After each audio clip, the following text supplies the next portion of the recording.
This was the toughest decision I had ever had to make. Do I throw away my entire future and become a mom? Or take life away before they even had a chance to live? I sat on the bathroom floor for hours, just hoping that this would all go away.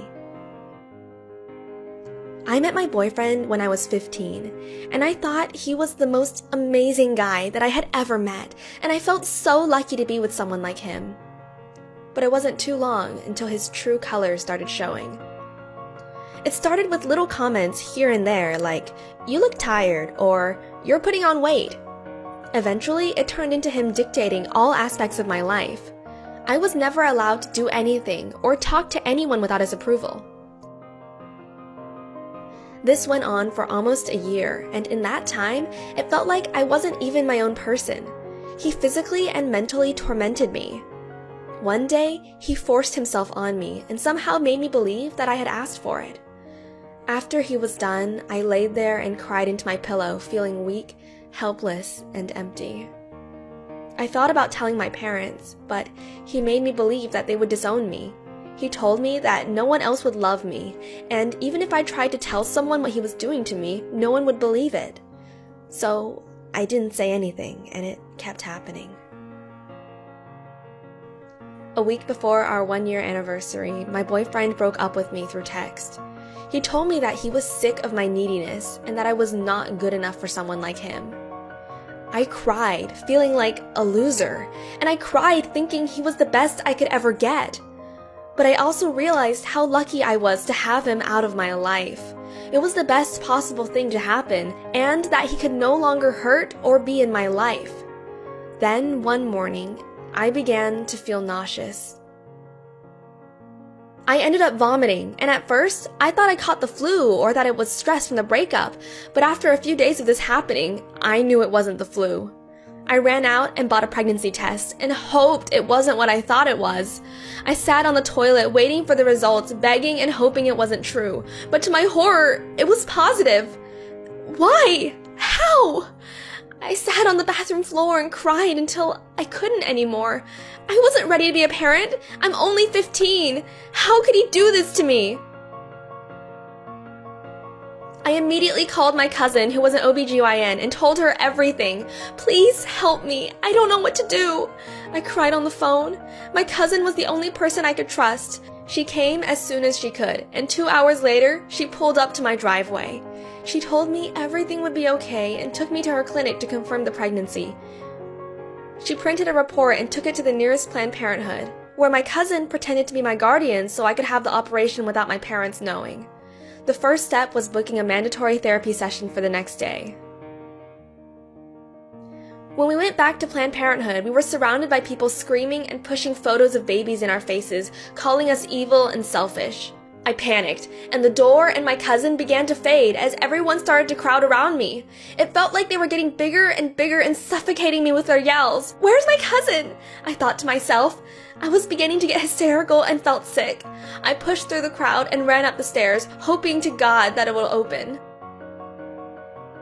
I got through and leaned against the wall, trying to calm my nerves, whispering, "It's going to be okay," to myself. I couldn't see my cousin anywhere, but a nurse touched me on the shoulder and said, "Right this way." She led me into a therapy room where a therapist was already sitting in a chair waiting for me. She had a stern look on her face. "Have a seat," she said while pointing to one right in front of her. I gulped and walked quietly to it. I could feel my heart racing. I wasn't ready for this. As soon as I sat down, the therapist said, "Think of your baby. Do you think you can live with yourself if you do this? Don't be selfish. Don't take life away." I tried to get a word out, but all I could say was, "Please, try to understand." Was the therapist right? But I'm only 15. I didn't want this. He forced himself on me, and I can't live with myself knowing someone like him is the father. I had to do this. I had to. While the therapist was talking, I stood up mid-sentence and yelled, "Please stop. I am going through with it." She sat there, stunned and quiet. At first, I was going to walk out, but the therapist looked at me apologetically and said, "I'm sorry if I came off too strong.